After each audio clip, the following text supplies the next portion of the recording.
यहाँ पर बरहानपुर के लालबाग इलाके में आप सभी के सामने खंडवा लोकसभा के उपचुनाव को लेकर मैं कुछ दो बातें आपके सामने कहने के लिए उपस्थित रह पाया हूं।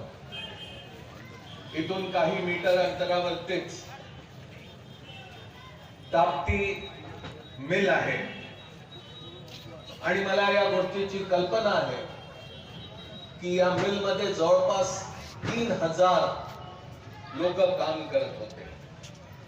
बंद पडलेली ही मिल एनटीसी ने घेतली, एनटीसी ने ती सुरू केली आणि एक नफ्यामध्ये काम करत असलेली मिल आता पुन्हा बंद पडलेली आहे। ज्या लोकांना या मिल मध्ये काम रोजगार मिळाला होता आता ते रोजगाराच्या शोधामध्ये निघालेले आहेत।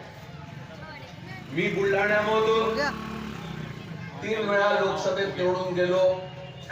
बरहानपूरशी खंडव्याशी एक जुना संबंध राहिलेला आहे आणि म्हणून या भागामध्ये कशा प्रकारचे प्रश्न आहे त्याची मला अनेक वर्षापासूनची कल्पना आहे। सचिन यादव जी इथे बोलत होते, अरुण यादव यांनी कशा प्रकारचं काम केलं त्याच्याबद्दल माहिती सांगत होते।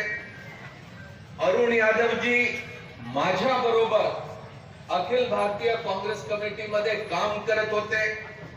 आम्ही दोघंही राजस्थानमध्ये, कधी मेघालयमध्ये, कधी इतर दुसऱ्या राज्यामध्ये पक्ष संघटनेच्या दृष्टीने काम केलं। अरे अरुण यादव काँग्रेसचा एक सहकारी कसा काँग्रेसच्या विचारावरती पूर्णपणे समर्पित राहून काँग्रेसचं संघटन वाढवण्याचं काम करत राहिलेलं आहे ते मी नेहमी बघितलेलं आहे। समर्पित राहून लोकांचे प्रश्न सोडवावे, लोकांची मतं मिळवण्यापेक्षा लोकांची मनं कशी जिंकता येईल त्या दृष्टिकोनातून त्यांचा नेहमी प्रयत्न राहिला। शेरा भाई यहाँ से विधायक है। शेरा भाई से भी मेरे लंबे समय से संबंध रहे हैं और शेरा भाई नहीं तो इनके बड़े भाई महेंद्र सिंह जी, वो भी हमारे साथ सांसद थे लोकसभा में, उनके साथ भी एक लंबे समय से जुड़ने का मुझे मौका मिला था और मैं जानता हूं कि इनका काम किस तरह का रहा है।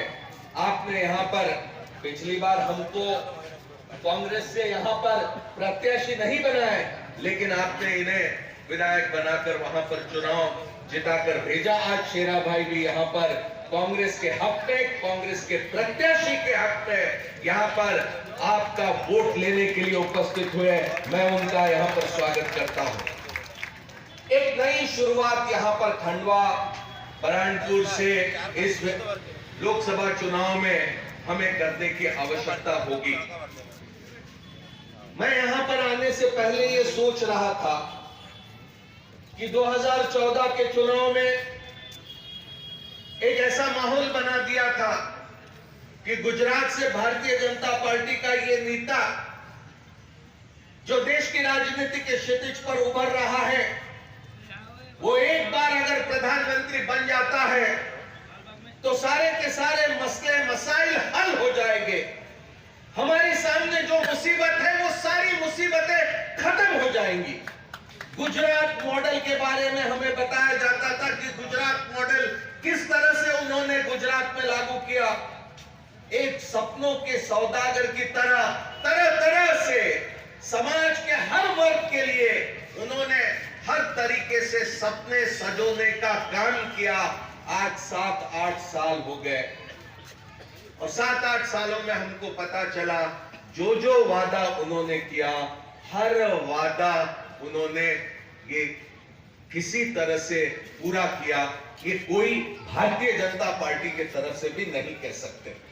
मैं उसके संदर्भ में बहुत समय आपका नहीं लूंगा, लेकिन यहां पर मुकेश भाई ने जिस तरह से कहा कि कांग्रेस के बारे में लोगों में एक बहुत बड़ी गलतफहमी पैदा करने की कोशिश भारतीय जनता पार्टी की तरफ से होते रहती है।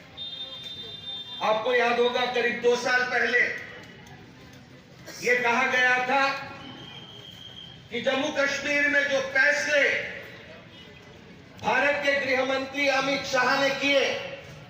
उसके बाद जम्मू कश्मीर में अब किसी तरह से कोई प्रश्न बचा नहीं होगा। 2 साल के बाद तो पहली बार गृह मंत्री जम्मू कश्मीर जा रहे, इस बीच में वो जम्मू कश्मीर नहीं गए। जम्मू कश्मीर में लोकतंत्र नाम की कोई चीज आज नहीं है। वहां के नेता महीनों नहीं तो साल से भी अधिक उन्हें किसी तरह से कोई सामाजिक कार्यक्रमों में हिस्सा लेने की इजाजत नहीं थी। एक बहुत बड़ा प्रांत था जम्मू कश्मीर, हिंदुस्तान की शान करके हम कहते थे। कश्मीर से लेकर कन्याकुमारी, ये हर बात में हम उसका जिक्र करते थे। लेकिन एक प्रांत के 2 हिस्से कर दिए और दोनों को यूनियन टेरिटरी बना दिया। जम्मू कश्मीर की शान में बहुत बड़ी चोट वहां पर करने का काम भारत की सरकार ने किया। लेकिन आज क्या हालत है? वहां कानून व्यवस्था नाम की कोई चीज नहीं है। रोजमर्रा आम लोगों को मौत के घाट उतार देने का काम हो रहा है। वहां पर काम करने के लिए गए हुए लोग वहां से पलायन कर रहे हैं। यहां तक कि भारतीय जनता पार्टी के साथ जो सरकार बिहार में बनाते हैं, वो बिहार के मुख्यमंत्री भी जम्मू कश्मीर के ये मसाइल को लेकर बड़ी चिंता व्यक्त करते हैं। ये स्थिति जम्मू कश्मीर में है। 70 साल में कांग्रेस ने क्या किया है, ये मोदी जी कहते हैं। लेकिन कुछ महीने 2 महीने पहले की बात, जो संपत्ति कांग्रेस की सरकारों ने इस मुल्क में खड़ी करी, आज उसे बाजार में लाने का काम इस सरकार ने किया। मिलों को निजी हाथों में देने का काम, किराए के नाम पर 1, 2, 3, 4, 5 साल के लिए किराए पर नहीं तो 25 साल 30 साल के लिए किराए पर मिलों को देने का काम, खदानों को देने का काम, सार्वजनिक उपक्रमों को देने का काम, मिलों को देने का काम, सड़कों को देने का काम, रेलवे लाइन को देने का काम, रेलवे स्टेशन को निजी हाथों में देने का काम, एयरपोर्ट और बंदरगाह को देने का काम, स्टेडियम को और खेल के मैदानों को निजी हाथों में किराए से देने का काम आज भारत की सरकार कर रही है। जो संपत्ति भारत में खड़ी हुई उसको भी बाजार में लाके नीलाम करने का काम आज मोदी की सरकार कर रही है। अर्थव्यवस्था पूरी तरह से चरमरा गई, सामाजिक व्यवस्था पूरी तरह से चरमरा गई। मध्य प्रदेश में कई सारी घटनाएं होती है जहां मां बेटी की इज्जत लूटी जाती है और यहां पर भारत का किसान किस तरह से परेशान है ये मुझे बताने की आवश्यकता नहीं। यहां कुछ ही दिन पहले उत्तर प्रदेश में किस तरह से वहां लखीमपुर खीरी में एक मंत्री के बेटे पे कैसा आरोप लगा है कि वो अपनी गाड़ी के नीचे वहां पर आंदोलन करने वाले किसानों को कैसे मौत के घाट उतार देता है। ये सारी की सारी बातें आपको अच्छी तरह से पता है। दिल्ली के सीमाओं पर आज पंजाब का, हरियाणा का, उत्तर प्रदेश का, राजस्थान और मध्य प्रदेश का किसान वहां पर आज आंदोलन कर रहा है। 3 काले कानून किसानों के खिलाफ जो भारत सरकार ने लाए हैं उसका विरोध हो रहा है। इन कानूनों के जरिए न्यूनतम समर्थन मूल्य जो किसानों के फसल को मिलता था वो पूरी तरह से समाप्त होगा। यहाँ पर पिछली सभा में मुझे बताया गया था कि मक्का को वहां के किसानों को 1860 न्यूनतम दाम देने की बात थी, लेकिन हाथ में 1100-1200 रुपए मिलता है। आज इस तरह की स्थिति किसानों के सामने बनी है और इसलिए मैं आपसे यह अनुरोध करूंगा कि 30 तारीख को होने वाले मतदान में इन तमाम चीजों को ध्यान में रखते हुए हमें वोट करने के लिए जाना है। कोई अगर ये समझेगा कि कांग्रेस के सामने ये बहुत बड़ी चुनौती है तो मैं कहूंगा कि ये कांग्रेस के सामने चुनौती नहीं है। जब कोई राजनीतिक दल अगर चुनाव के मैदान में उतरता है तो कभी चुनाव में जीत होगी, कभी चुनाव में हार होगी।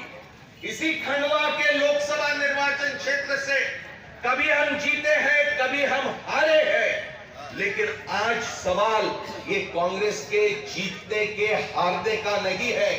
जब तक नरेंद्र मोदी वहां पर दिल्ली में बैठे रहेंगे, तब तक भारत के संविधान के सामने बहुत बड़ा धोखा होगा। नरेंद्र मोदी जी ने भारत के संविधान के नाम से प्रधानमंत्री की शपथ तो ली होगी, लेकिन भारत के संविधान के सामने अगर सबसे बड़ा कोई खतरा है तो वो नरेंद्र मोदी के नाम से खतरा है। भारत की अर्थव्यवस्था को इसी व्यक्ति से खतरा है, सामाजिक व्यवस्था को इसी व्यक्ति से खतरा है, हमारी समाजवादी व्यवस्था को इसी व्यक्ति से खतरा है। और इसीलिए ये चुनाव में हम तक तो नहीं पलट सकते, लेकिन ये संदेशा सारे मुल्क को जरूर दे सकते कि अब खंडवा ने वो शुरू कर दिया जो कल जाके दिल्ली में तख्त पलट देगा। वही काम यहाँ खंडवा के सभी मतदाताओं ने करना है। यही निवेदन करने के लिए मैं आज यहाँ पर आपके सामने आया हूँ। राजनारायण जी प्रत्याशी है, लेकिन कांग्रेस का हर साथी यहाँ पर पूरी ताकत के साथ समर्पित भाव से यहाँ पर राजनारायण को सांसद बनाने के लिए जी तोड़ मेहनत कर रहा है। छोटा बड़ा सब कार्यकर्ता चुनाव के मैदान में पूरी तरह से ताकत लगा रहा है। मैं अनुरोध करूंगा कि आप